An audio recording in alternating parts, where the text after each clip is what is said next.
Bem-vindo ao Conecta Mais. Aqui você se desenvolve, inspira e aprende com as experiências dos nossos convidados. Eu sou Georgia Noronha, jornalista, CEO do jornal Eu Amo Meu Bairro. Estou aqui com uma pessoa especial. Mas antes de apresentar a convidada, Antes de apresentar a convidada, eu vou pedir para você curtir aí o vídeo, se inscrever no canal, ativar o sininho para você receber as notificações dos próximos episódios e ajudar a engajar o canal.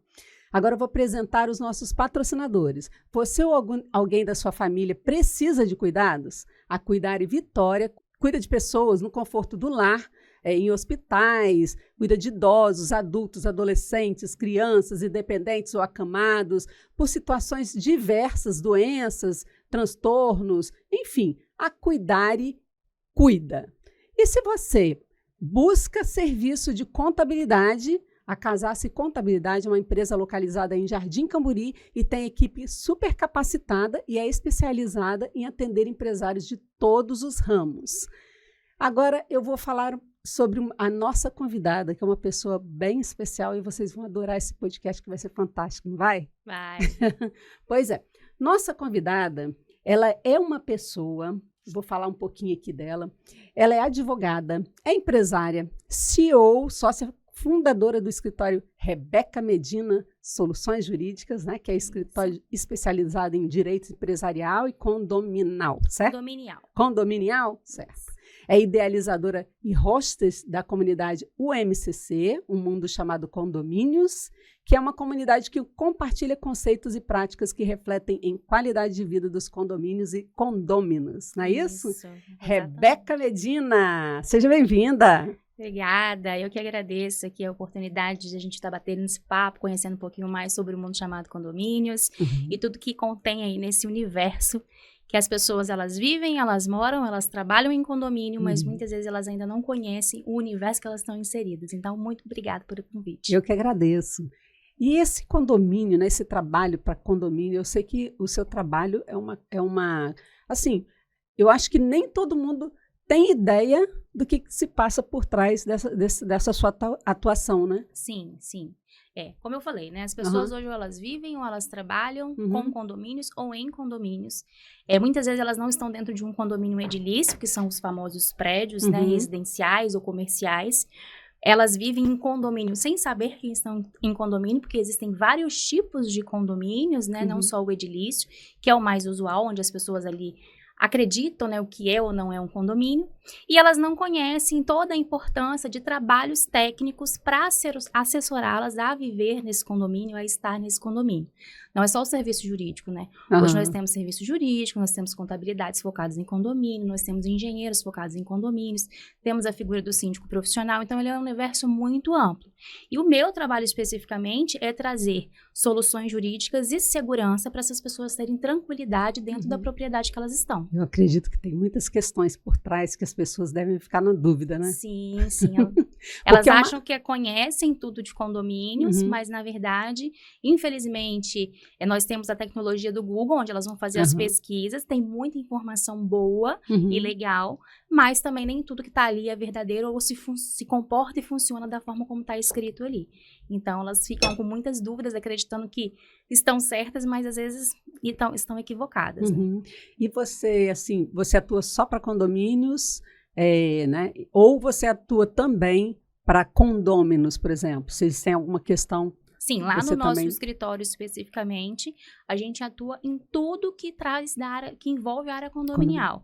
Condomínios, condôminos, administradoras de condomínios, empresas em geral que prestam serviços, né, para condomínios. Muitas vezes, por exemplo, uma empresa que presta serviço de limpeza de piscina, ela está acostumada a fazer aquilo no ambiente residencial, de uma única pessoa, de um único dono.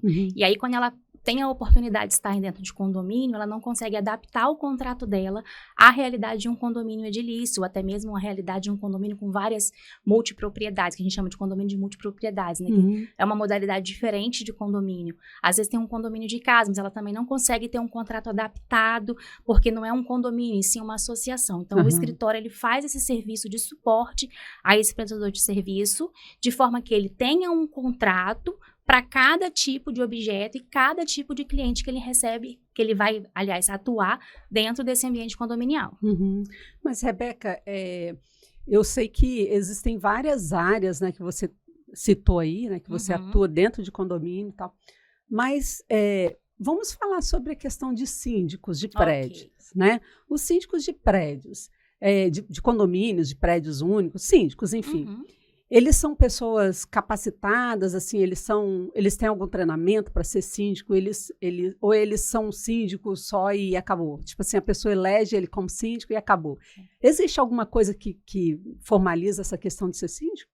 O síndico, ele não é uma profissão regulamentada. Quando eu digo ela não é regulamentada, é porque não existe uma legislação, assim como o advogado tem, o engenheiro tem, o médico tem, para que ele tenha alguns requisitos de forma que ele possa atuar, tá? Então, não existe aí uma lei que ele precisa seguir. Por isso que a gente vê muito ainda a figura do síndico morador, né, que é um morador de uma determinada comunidade, ou é proprietário de uma sala comercial ou uma loja no ambiente comercial, ele se coloca à disposição para fazer o trabalho de sindicância ali. Então, existe essa figura. Agora, o que tem crescido muito no mercado e que é o recomendado, principalmente com as mudanças das legislações que envolvem condomínios, que estão ficando mais técnicas, mais exigentes a cada dia, é que se tenha o síndico profissional. Como não é uma profissão regulamentada, não existe uma faculdade para você exercer essa função. E também você, para exercer essa função, tem que entender um pouco de administração, alguma coisa de jurídico, não como um advogado, mas você precisa ter uma noção de leitura, pelo menos, de onde procurar. Então, existe essa situação toda. Finanças também? Finanças, principalmente, porque ele vai fazer pagamentos e administrar dinheiro de outras pessoas. Então, o que existe hoje no mercado são cursos. No nosso estado, ainda não existe um curso de destaque. Nós temos alguns em Minas Gerais, alguns em São Paulo, capacitações fora do estado, para que a pessoa esteja apta a desenvolver essa função. Mas, geralmente, o síndico profissional já tem uma profissão por trás. Ou ele é um advogado, ou ele é um administrador, geralmente, um contador também. Então, os síndicos profissionais, assim, as outras profissões descobriram que existe profissão que pode ser explorada, que é a do síndico profissional. Mas não existe a regulamentação legal ainda dessa profissão. Existe um estudo, existe uma legislação que aponta ali para essa regulamentação, está em debate ainda, mas ela não foi sancionada, essa lei. Então, hoje, qualquer um pode ser síndico. Geralmente, quem é síndico, né? Geralmente não, gente, não me leve a mal, mas muitas vezes a gente vê as pessoas que se tornam síndico, é uma pessoa que ela está aposentada, né, não tem outras atividades, porque a pessoa que tem o trabalho dela ali na correria do dia a dia fica um pouco complicado, né? Fica, é difícil você administrar.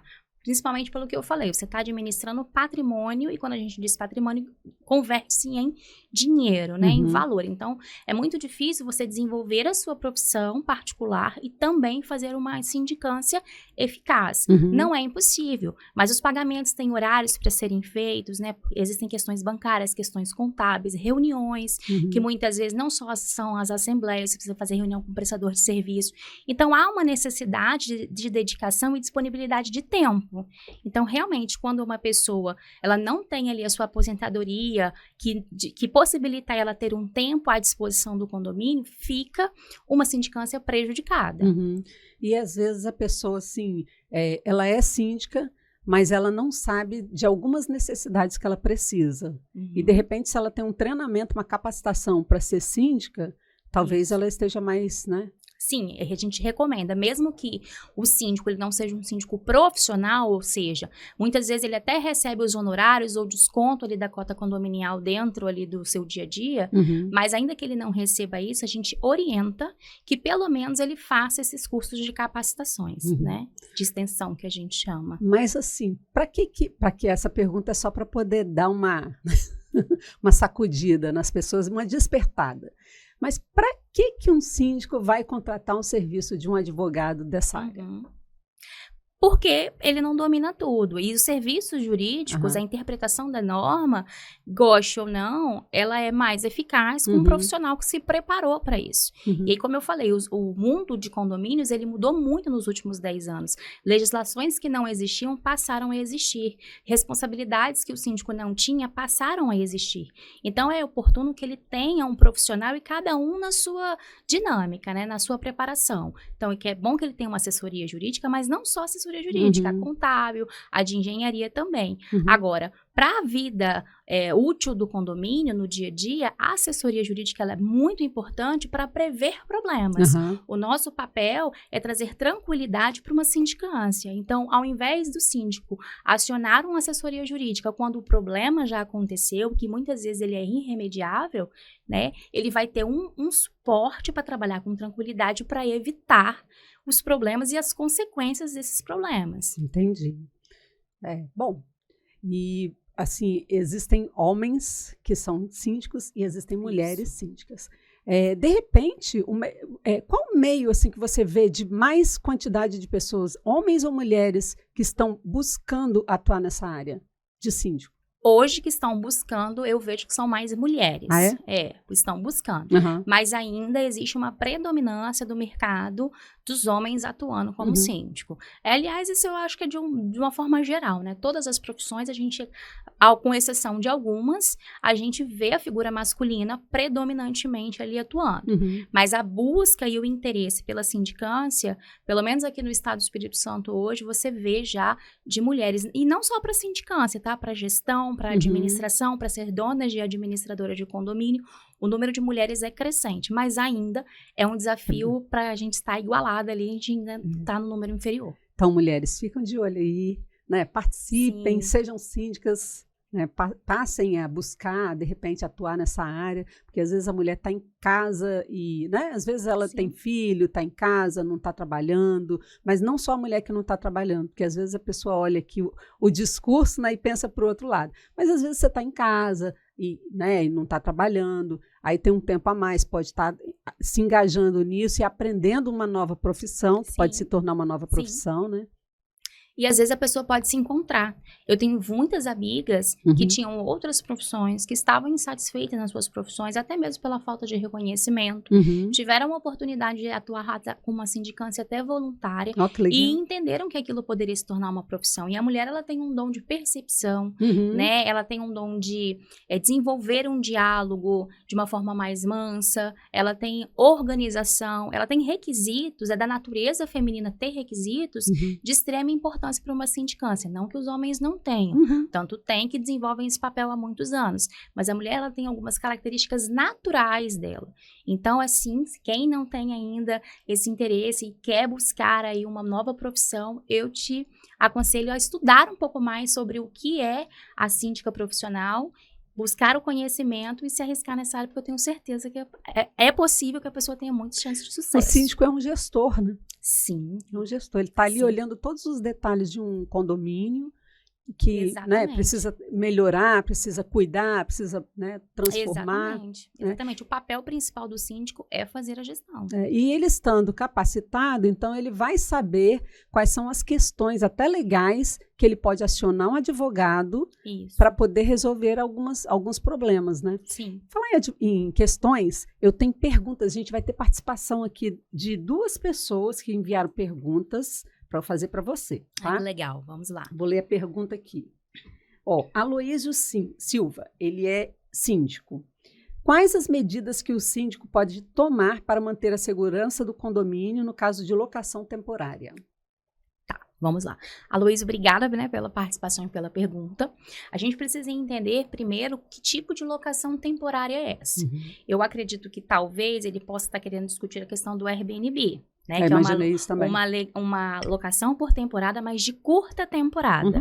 Existe uma legislação que chama Lei de Locação. Ela é que rege como que vão ser ali o comportamento das partes, locador, proprietário, locatária, o próprio inquilino. Então, essa lei ela vai trazer direito entre as partes. Essa lei ela fala que o inquilino e também o proprietário têm responsabilidade se a propriedade ela for de uso comum, como um condomínio, ainda que tenha uma parte exclusiva, né, que é a unidade autônoma, que a gente chama o apartamento, a sala, a loja, existe também todo um espaço de área comum.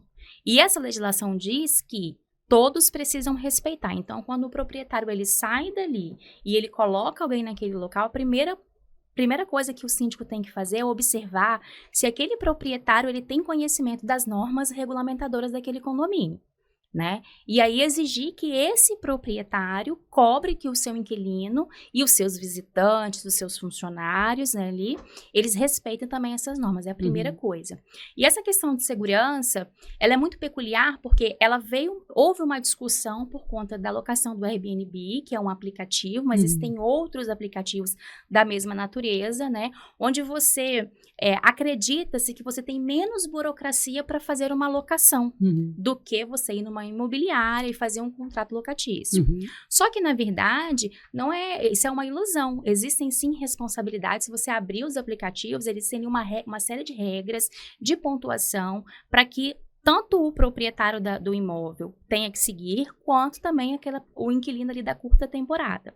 Então, não precisa um síndico ter medo se ele respeitar as regras de premissas daquele condomínio, que é a exigência de que cumpra a convenção e regimento, a divulgação dessa convenção e desse regimento, a exigência dos cadastros dos inquilinos. Então, do mesmo jeito que eu exijo vamos supor que eu fosse síndica, e eu exijo do proprietário ali de uma determinada unidade, que ele mantenha o cadastro dele em dia, toda vez que aquele proprietário for sublocar, ainda que por curta temporada, ele tem que fornecer os dados de quem são essas pessoas que estão entrando no imóvel, quanto tempo elas vão ficar, o que elas podem utilizar, por exemplo, se tiver piscina, pode utilizar piscina, não pode utilizar piscina, ou qualquer outra área comum. Então, o síndico ele tem que fazer esse papel. E se ele fizer isso, ele está garantindo a segurança. A identificação na portaria, a identificação de veículos, se aquela pessoa vem com, por exemplo, às vezes vai com uma babá, vai com um secretário, quem são essas pessoas?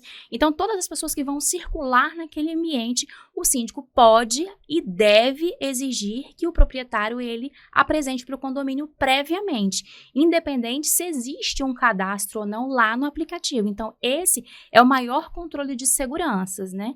E aí, se por um acaso alguma dessas regras for descumprido, imediatamente ele notificar o proprietário para que, se houver tempo hábil, ele possa ali, então, intervir em algum comportamento desregular por parte do inquilino que está ali alocando naquele curto tempo, ou até mesmo para que ele tome cuidado para que isso não venha acontecer. E a depender do caso, quem responde por qualquer coisa que acontecer dentro do condomínio é o proprietário. Então, o síndico, ele garante a segurança, resumidamente, quando ele faz valer as regras regimentais. É muito mais do que proibir, é fazer valer as regras que já existem. E quando ele não consegue fazer? Porque, às vezes, por exemplo, o morador, ele não quer preencher a ficha lá do condomínio, né? Muda o síndico, vem com a ficha de novo para todo mundo, aí o morador, de novo isso, eu não vou preencher, não. Ou então, entra um inquilino, né, no apartamento e ele não preenche. Então, o que acontece? Quando você tem uma convenção atualizada, a gente sempre orienta que de tempos em tempos o condomínio tome esse cuidado de atualizar convenção e regimento, vem ali regras, eu deveria vir, pelo menos os meus clientes eu oriento que quando revisarem, incluam regras de cadastramento contínuo. Não é todos os dias, mas é de tempos em tempos esse cadastramento, até porque uma pessoa pode falecer, um funcionário pode deixar de prestar serviço, e o condomínio precisa ter essa ciência, né, de quem entra e de quem sai ali do ambiente. Um veículo pode ser trocado, né? Então, várias coisas podem acontecer. Então, é bom que esse cadastro seja feito de tempos em tempos e que isso conste na convenção, para que o proprietário ele não venha alegar que eu não vou fazer.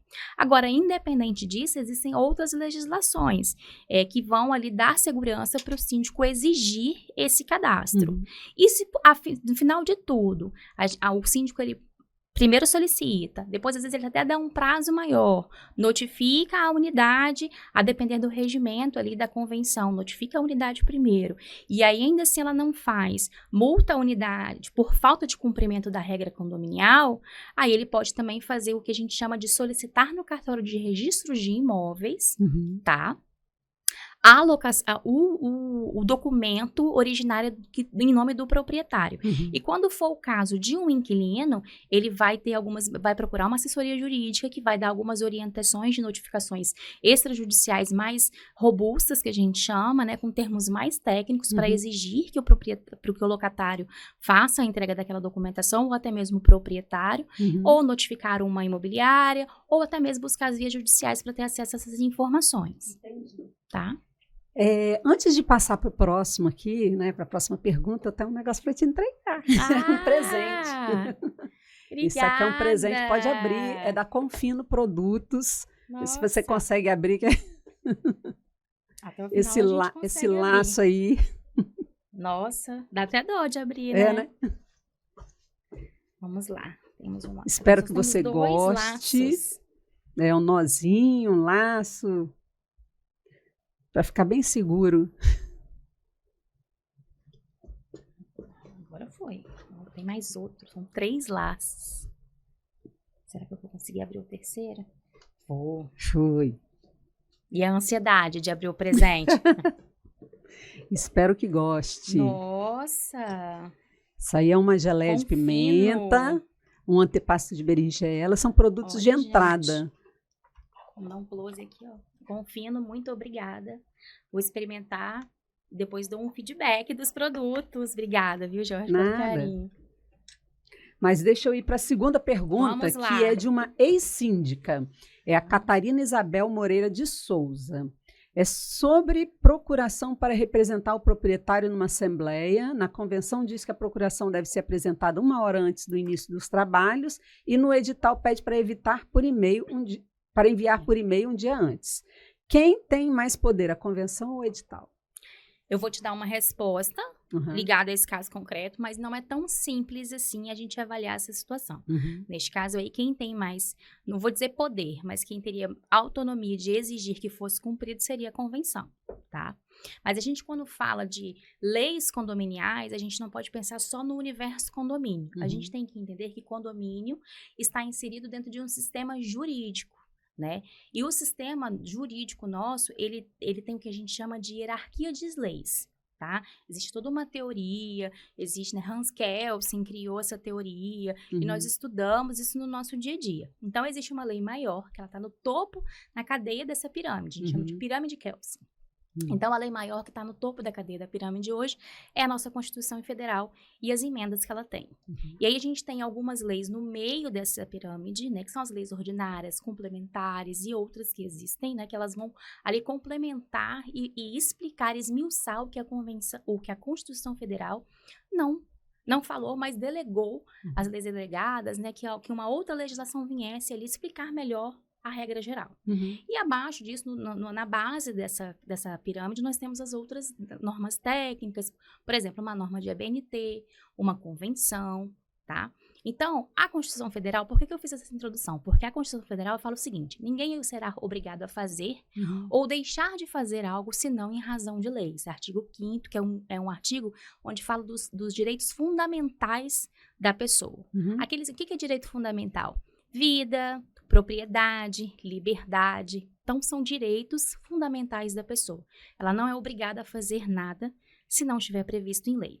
Abaixo dessa cadeia, a gente tem um Código Civil, que ele fala o seguinte, quando ele vem falando sobre condomínios. O condomínio ele vai ser administrado nos termos da sua convenção.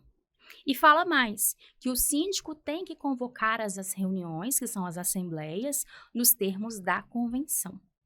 Então, quando a gente vem para esse caso prático aí, se a convenção ela determina, que é a lei que está lá na base, né, que é a normativa da base, se ela determina que a convocação dos presentes, das pessoas para estarem presentes numa assembleia, seja por meio da entrega 1 hora antes, o que tem que ser seguido é isso. Se a legislação ela for silente, ou seja, se ela não mencionar em que momento essas procurações têm que ser apresentadas, não há impedimentos do edital criar essa regra.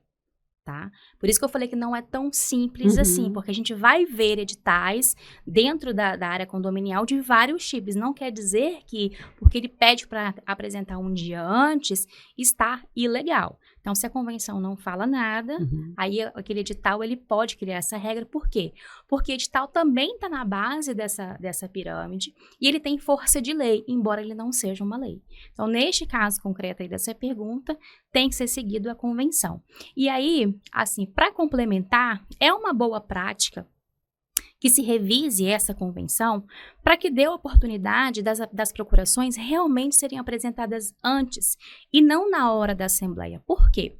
Quando a gente está no momento ali de reunião, você pode pegar um condomínio com 10 unidades. Então, conferir 10 procurações ali é uma coisa. O presidente da mesa que vai conferir aquelas procurações, além de conferir as procurações, ele vai ver se aquelas pessoas que estão dando poderes estão adimplentes com as suas cotas condominiais, porque se elas não tiverem adimplente, aquela procuração não pode ser contada, não tem validade para a contabilização de votos ali, entendeu? Então, você fala isso de um universo de 10, como eu falei, de condomínios, de 10 condôminos é uma coisa. Quando você traz para esses condomínios grandes, condomínios clubes de 200 unidades, 300 unidades, é claro que a gente não tem uma assiduidade de 100%, mas de pelo menos 30%, 40%, até 50%, a gente tende a assiduidade nas assembleias. E para o presidente conferir todas aquelas procurações ali, é muito complicado. Então, é uma boa prática que as procurações elas sejam apresentadas antes, para que possa ter uma conferência prévia, principalmente se o condomínio tem ali uma assessoria jurídica, e na hora ali a presidência só vem ratificar que aquela documentação está regular. Por quê? Porque se por acaso passa despercebido, e eu já vi muita procuração errada, com data errada, com quem está dando poderes escrito no local errado, nome de pessoas errado, falta de documentação, falta de identificação, às vezes tem que ter firma reconhecida e não está com a firma reconhecida, então várias coisas podem acontecer ali. E se aquele presidente deixa passar despercebido isso e contabiliza esse voto, esse ato ele é passível de nulidade, né? E aí pode ser anulada toda uma assembleia pela falta de observância desses requisitos. Então, é uma boa prática que se apresente antes, a depender do tamanho do condomínio. Mas não é uma obrigatoriedade. Se a convenção diz que tem que apresentar na hora, num primeiro momento, a obrigação é de que se apresente uma hora antes. Entendi. E outra pergunta, quais são os passos para impugnar uma assembleia? O assunto puxou, né? Só pergunta quente. Eu dei um exemplo agora de coisas que podem acontecer para ser impugnadas. Bom, mas antes de você falar em impugnação, precisa haver o entendimento de se realmente o que eu acredito que eu estou buscando é real para eu propor uma impugnação. Porque uma impugnação ela vai requerer procedimentos administrativos, mas pode chegar até mesmo a um processo. E aí, processo, a gente vence com provas, a gente não vence apenas com achismo, né? Falando uma linguagem popular aqui para o nosso público poder nos entender. E aí você precisa, então, primeiro levantar, eu quero impugnar uma assembleia que eu participei ou que eu não participei, mas eu não estou de acordo com o que foi decidido, ou eu participei e fui voto vencido, ou eu achei que teve uma irregularidade, nem fui voto vencido, mas acredito que tem uma irregularidade aqui. Então, a primeira coisa é levantar tudo que eu estou entendendo que há uma nulidade, ou que o ato é anulável, ou que ele nasceu nulo já, da forma como ele foi feito, ele já nasceu nulo. Então, primeiro a gente vai verificar isso aí. E nada melhor do que você ter uma assessoria jurídica especializada em condomínios, não uma assessoria generalizada ou que atua em outra área, né, que ela vai conhecer não só a legislação, mas ela vai conhecer julgados, que são as decisões que os juízes vêm aplicando àquele tipo de caso ou casos semelhantes. E aí, depois disso, tem que ter o quê? Levantamento de provas. Porque, como eu falei, não adianta você ter toda uma argumentação, uma tese de defesa ali do interesse da pessoa e não ter provas, né? E aí, depois que você tem essas provas em mãos, o que você tem dois caminhos que podem ser realizados. O primeiro é apresentar para a sindicância formalmente quais foram as irregularidades cometidas e exigir a correção dessas irregularidades. Existem irregularidades que vão ser possíveis que o síndico convoque uma nova assembleia e ratifique o que foi decidido ou retifique o que foi decidido, ou seja, ou ele confirma ou ele modifica. Uhum. E que não vai haver prejuízo para a comunidade condominial. Mas existem situações que não existe essa possibilidade. Então, notifica para que volte ao estado anterior da decisão. Uhum. Seja ela favorável ou desfavorável a um pleito que estava ali. E se não for feito isso, aí sim entra-se com uma ação para pedir a nulidade desses atos, porque somente por meio do judiciário que essa assembleia pode ser impugnada. Então, existe todo um passo a passo para se cumprir, para poder, então, realmente chegar à impugnação de uma assembleia. Uhum. Vamos lá, outra pergunta. O que tem mais poder? Convenção, RI ou edital? É mais ou menos a pergunta É a de mesma cima, coisa que a gente conversou, né, exatamente, acrescentou. Convenção, mas aí dentro RI desses... é o quê? Regimento interno. Ah, tá. Então, aí dessas três, analisando só essas três legislações, convenção, regimento interno e edital vai ser convenção em primeiro lugar, em segundo lugar, regimento interno, em terceiro lugar, edital. Lembrando que naquilo que um for não se manifestar e o outro se manifestar, ele vai complementando. Uhum. Então, por exemplo, às vezes na convenção não fala esmiuçadamente como vai acontecer uma aprovação de orçamento. Mas ela diz que os orçamentos serão aprovados nos termos do regimento. Então, para efeito de orçamento, vai valer aquilo que está no regimento interno, né? Se não contrariar a convenção, é óbvio. O edital é a mesma coisa, se regimento, como a gente acabou de citar o exemplo da procuração, se não fala das firmas reconhecidas, por exemplo. Mudar um pouco a questão do horário de apresentação, tem editais que falam o seguinte, que tem que apresentar com firma reconhecida. Tem edital que fala que não tem. Se a convenção não exige, porque aí vem lá para a Constituição, né, que ninguém é obrigado a fazer nada senão em razão de lei. Se ela não exige o reconhecimento de firma, e o reconhecimento de firma requer um custo, né, então aí o edital não pode exigir. Tá? Mas se ela fala e o edital repete, ou se ela fala e o edital não fala nada, vai seguir a convenção. Então, é a mesma linha de pensamento da pergunta anterior. Beleza.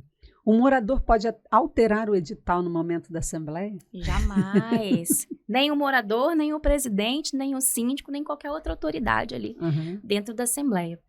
O edital de convocação, além dele ter força de lei, né, ele é o método que vai dar ciência aos proprietários, aos inquilinos, aos possuidores, né, aos posseiros, né, das unidades imobiliárias, do que vai ser debatido numa assembleia.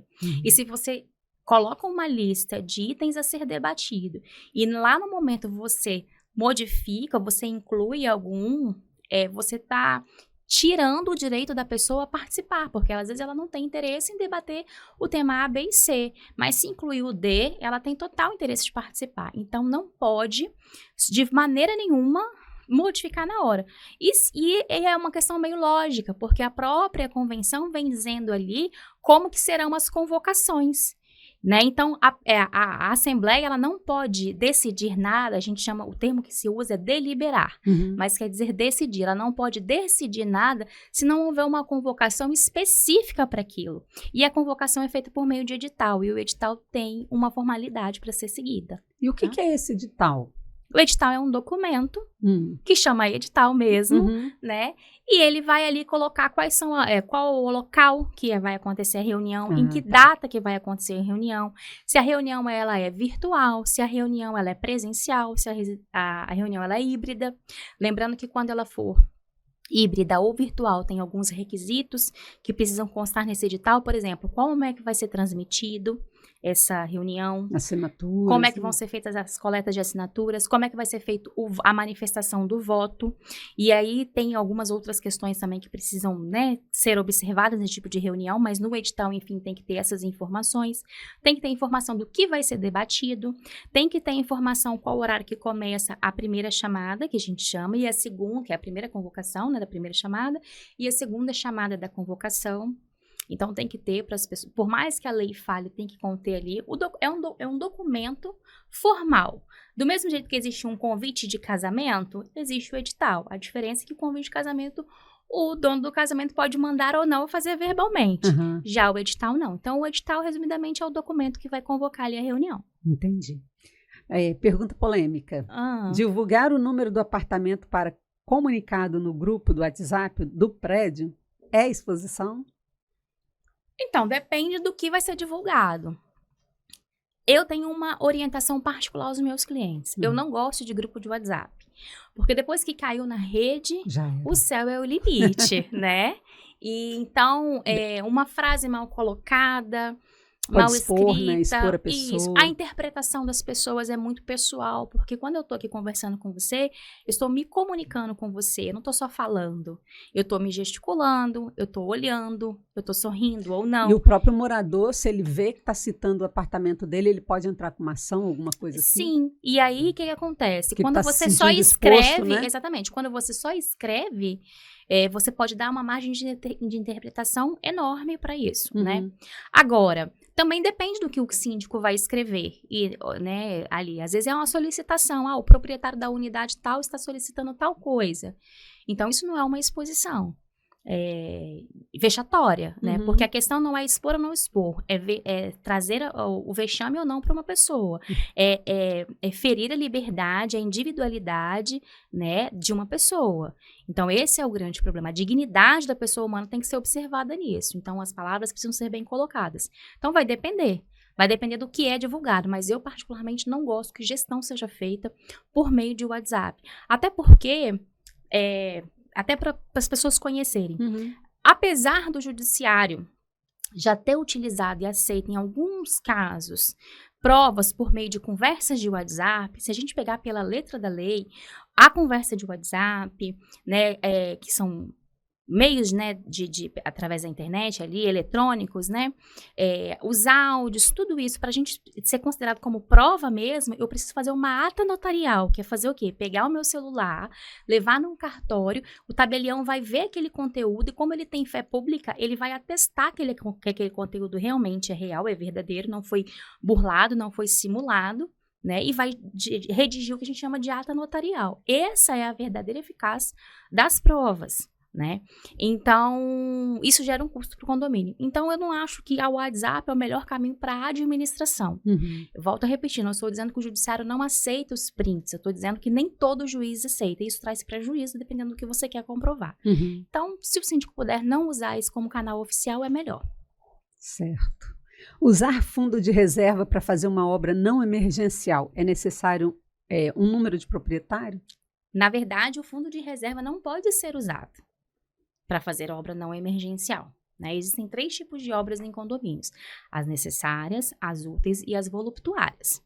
A própria legislação, ela vem dizendo aí quando que é cada tipo de obra, eu vou explicar, né, cada tipo de obra, mas a lei, ela fala o número mínimo de votantes que tem que ter numa reunião, que é uma assembleia, para decidir sobre aquele tipo de obra. Mas o fundo de reserva, ele é uma emergência financeira que o condomínio tem em uma efetiva emergência. Então, obras que podem ser programadas, elas não podem utilizar o fundo de reserva, tá? E aí, para esclarecer para o nosso público esses tipos de obras, né? As obras emergenciais, por exemplo, tá com o risco de uma eminência de cair, como a gente já viu recentemente aqui no nosso estado, uma pastilha da fachada. Isso é emergencial. Por quê? Porque se cai em cima de alguém, você pode ferir e trazer até uma pessoa a óbito.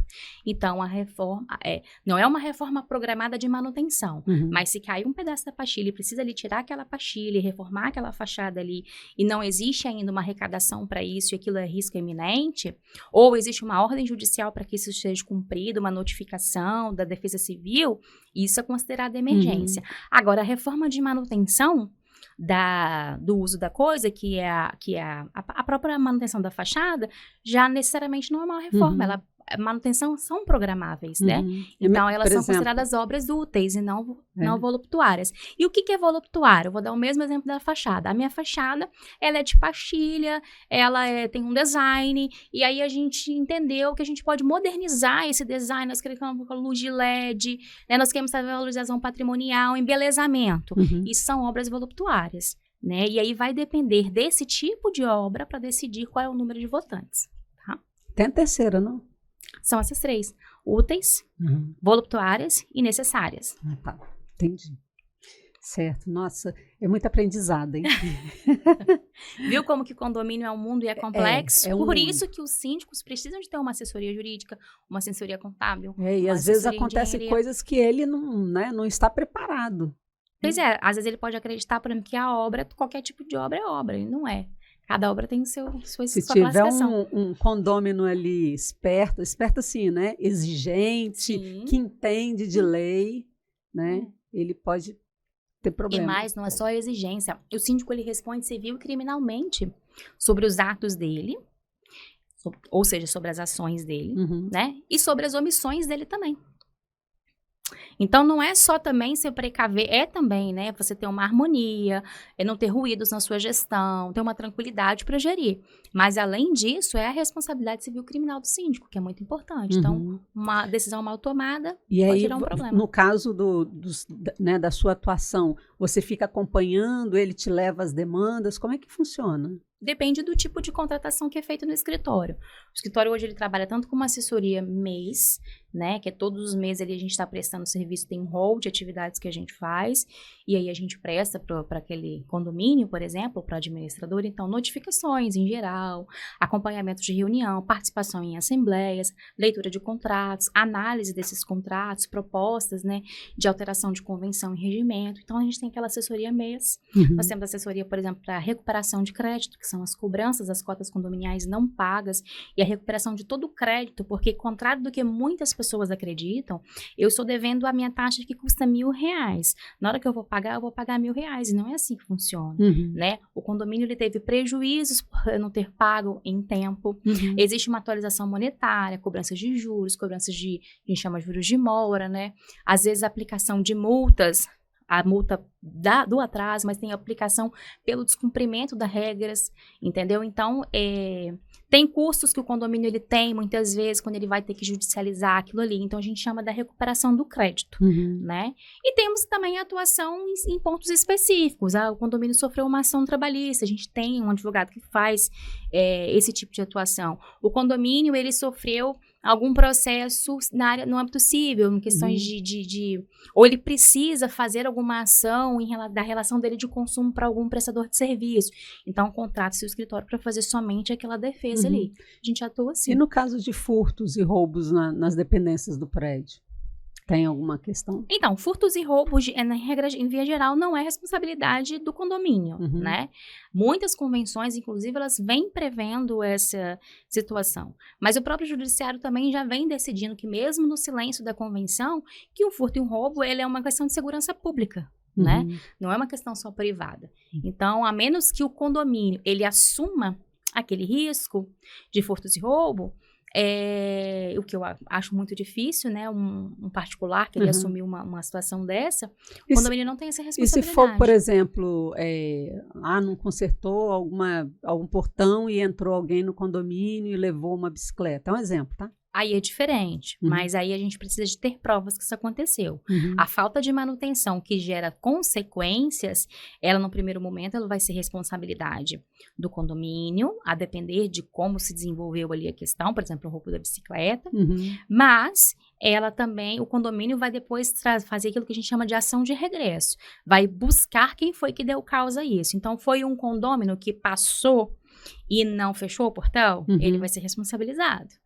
Não, foi houve uma manutenção, por exemplo, ele passou, bateu e quebrou e não comunicou, aí ele pode ser responsabilizado. Foi o síndico que deixou de manuteir aquele condomínio, aí o síndico, ele responde civil e criminalmente, então ele vai responder civilmente em regresso, ou seja, restituir ao cofre do condomínio as despesas que ele teve pela displicência dele. E se, vamos lá, mais. E se por exemplo, o morador, condômino, no apartamento dele está tendo uma trinca, né? E essa trinca também está tendo no lado de fora do apartamento. E isso é problema de quem? Nesse caso, a gente vai precisar de um técnico que avalie a situação. Um engenheiro que possa avaliar ali efetivamente o que está acontecendo e laudar, para ver se isso é uma falta de manutenção, se é um vício de obra que estava oculto durante muito tempo e com o passar do tempo aquela rachadura foi aparecendo e pode ser um vício que a gente chama oculto, aí a responsabilidade é da construtora e não do condomínio. E se o negócio tem recorrência? Por exemplo, condomínio conserta, aí tem recorrência todo ano. Acontece a mesma coisa. Então, aí tem que ter um laudo para poder dizer qual é a fonte originária disso para poder encontrar. Se o problema é dentro de uma unidade imobiliária, aquela unidade imobiliária precisa providenciar o reparo dentro da unidade dela para parar de ir para a área externa e também vai ter que providenciar o reparo da área externa. Tá? Mas esse problema, por exemplo, está tendo em 3, 4, 5 apartamentos?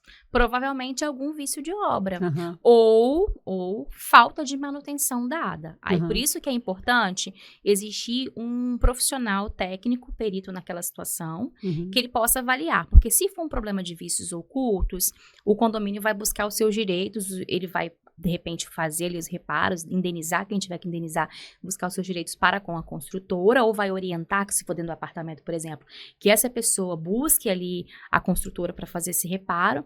E se for um problema de manutenção, ele não tem como demandar isso para a construtora.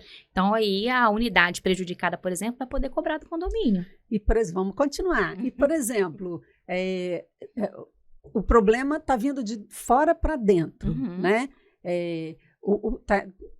Tem as trincas lá, vigas, sei lá, é trinca que fala? Fissura. E aí chove, entra água dentro do apartamento, porque também tem trinca tem fissura no lado de fora.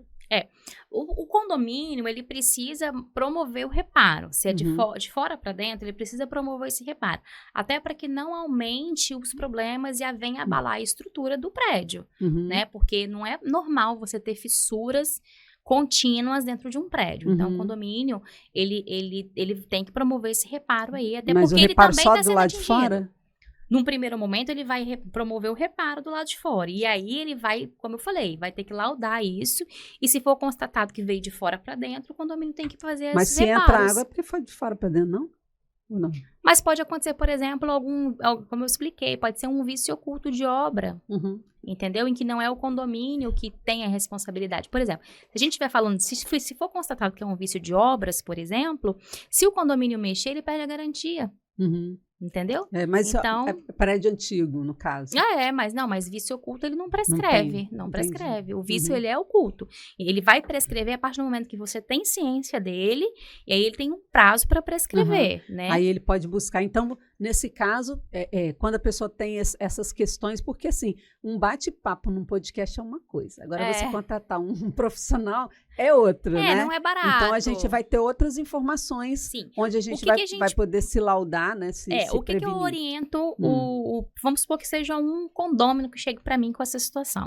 O que eu oriento ele? Olha, notifica o condomínio num primeiro momento, conta para o condomínio nessa notificação, a gente, né, ou a gente vai fazer, ou você vai fazer, mas a recorrência, os estragos, o que tem acontecido, de quanto tempo. E pede para o condomínio fazer essa análise, tá?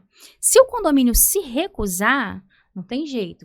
Lembra que eu falei que processo a gente vence com provas, sejam eles administrativos ou judiciais. Então, você vai ter que fazer esse laudo, porque quem tem a capacidade técnica para avaliar aquela fissura e dizer de quem deu a causa é um profissional. Porque aí, uma coisa é um síndico ou um condomínio debater com a Geórgia. Outra coisa é esse condomínio debater com um engenheiro capacitado, né, com registro no CREA, de que ele está errado. Está errado por quê? Então, a gente orienta e, infelizmente, a gente tem que amargar na SDI. O que não quer dizer que, se for constatado esse erro, que esse erro é do condomínio, a Geórgia, por exemplo, ela vai solicitar a restituição dos valores que ela gastou, não só com a manutenção, mas também, por exemplo, para laudar. E se o condomínio não fizer, aí a gente entra com uma ação judicial, é discutido, vai haver uma nova perícia, provavelmente do judiciário, e constatando, reafirmando aquilo que foi a prova que você produziu, o condomínio é obrigado a te restituir. Então, assim, aí vem o outro lado. Se o condomínio me procura, olha, eu fui notificada pela moradora, o que eu faço? Vamos avaliar, vamos ver se já fez, quanto tempo está acontecendo, qual é a recorrência, quais são os estragos. O condomínio também está tendo prejuízo, não é melhor a gente tentar entrar num consenso. Negociar, né? De repente, eu já vi casos, por exemplo, da unidade autônoma em conjunto com o condomínio, de dividirem o laudo, o valor do laudo. E aí, a depender do que for constatado, um restitui o outro. Ou ambos vão requerer aí da construtora a devolutiva do dinheiro e a efetividade dos reparos, entendeu? Mas assim, eu sei que é delicado você falar para uma pessoa física, você tem que ter um gasto com esse. Mas se ela não fizer assim, muito provavelmente ela vai ficar no campo do debate e não vai resolver o problema dela. Sempre vai ter problema. Sempre vai ter problema. Vamos voltar aqui para ex-síndica Catarina, que ela tem perguntas interessantes também. Obra na unidade. Somente a pintura não é necessário ART e quando a obra não tem documentação, o que fazer? Não é somente a pintura que não precisa de ART. Mas, primeiro, as pessoas precisam entender o que é a ART, né? A ART é a anotação de responsabilidade técnica. É o mesmo que você dizer que uma obra ela está sendo supervisionada por um profissional e ele está garantindo que a execução vai ser correta e que ela vai ser segura. Que nada da estrutura daquela unidade que for modificado vai abalar a estrutura do ambiente de todos. Então, isso é uma ART, né? Um documentinho que um profissional dá ali para garantir isso. E ele coloca o nome dele, aquilo. E se lá na frente descobrir que não foi aquilo que aconteceu, quem vai responder é ele, né? Pela emissão ali da ART. Então, não é só obra que precisa de ART, não é só pintura que não precisa de ART. Algumas prefeituras, elas colocam ali quais são os itens que serão feitos, os tipos de reparos, de manutenções de pequenas obras, que não precisam de emitir ART e nem o alvará da prefeitura, tá? Então, e outra coisa, pedir o ART também não é suficiente. O ART ele tem que vir junto com a liberação da obra, quando for o caso, que a prefeitura concede àquela pessoa, ainda que a obra seja dentro da unidade, para ela fazer aquela obra. Tá? Então, essas são coisas importantes de serem entendidas. E aí, vai depender, como eu falei, do tipo do que vai ser feito, se vai ter dispensa ou não. A grande maioria das obras, que não sejam pequenos reparos, exige CRT. Vou te dar um exemplo prático. Se eu vou trocar uma lâmpada, um spot na minha casa, uma lâmpada, eu vou colocar um spot, eu não preciso de uma RT para fazer isso, eu vou contratar um eletricista. Agora, diferente do que muita gente acha que não precisa, se eu vou instalar um sistema de ar-condicionado, onde eu vou furar a parede, onde eu vou passar canamento, onde pode haver uma futura, como é que eu vou chamar?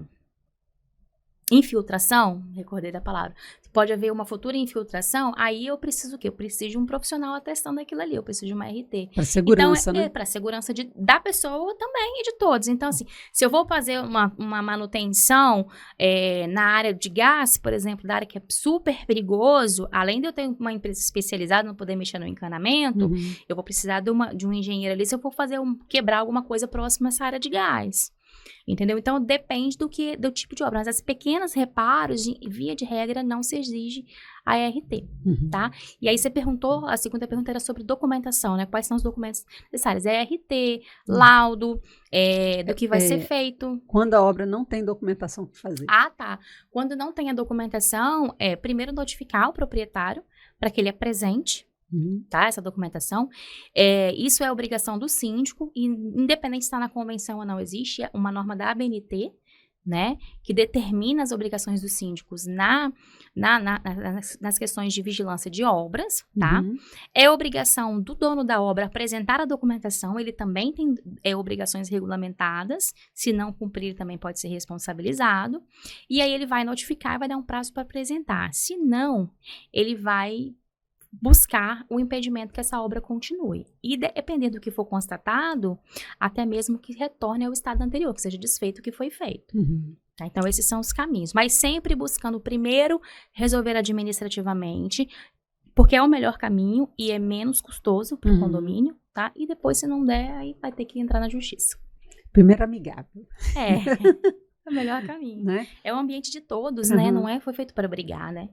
Feito para viver em harmonia. Eu vou te fazer mais uma pergunta, porque o nosso tempo está acabando. Ai, que pena. Tá tão bom. A gente volta numa outra oportunidade. Zeladora, ela não recebe para receber encomendas? Essa prática é desvio de função? Isso aí eu acho que tem muita gente fazendo isso, né? Zeladora, quando ela recebe... Vamos lá. A zeladora não recebeu para fazer isso seria desvio de função? Dela estar recebendo ali? Olha, esse é um caso, por exemplo, como eu falei, que o mundo condominial, ele é muito amplo, tá? Isso aí, a gente não pode avaliar só do ponto de vista do direito condominial e também do direito trabalhista. Esse caso específico, ele não é um desvio de função. Existe uma diferença entre desvio de função, que é quando eu sou contratada para fazer algo e eu não exerço aquilo que eu for contratada e eu faço uma outra função. Isso é desvio de função. E existe o que a gente chama de acúmulo de função. Então, eu fui contratada para fazer algo e além daquelas minhas funções, me dão outras funções e não é uma coisa esporádica, é uma coisa rotineira, se torna uma obrigação. E aí, então, isso é um acúmulo de função. E por que é importante entender essa diferença? Porque a depender do desvio ou do acúmulo, qual é a responsabilidade financeira que o condomínio vai ter. Tá? Então, o que é o aconselhável? Que os funcionários do condomínio façam somente aquelas funções que estão descritas no contrato e que esse contrato de trabalho esteja adaptado à realidade da convenção coletiva da categoria. Por exemplo, condomínios têm sindicato, o condomínio tem convenção coletiva. Na convenção coletiva vem dizendo o que é a função de um zelador, o que de um auxiliar de serviços gerais. A gente vê muito a questão do... gerente predial também vem ali. Então, o certo é a pessoa seguir aquelas funções que estão ali.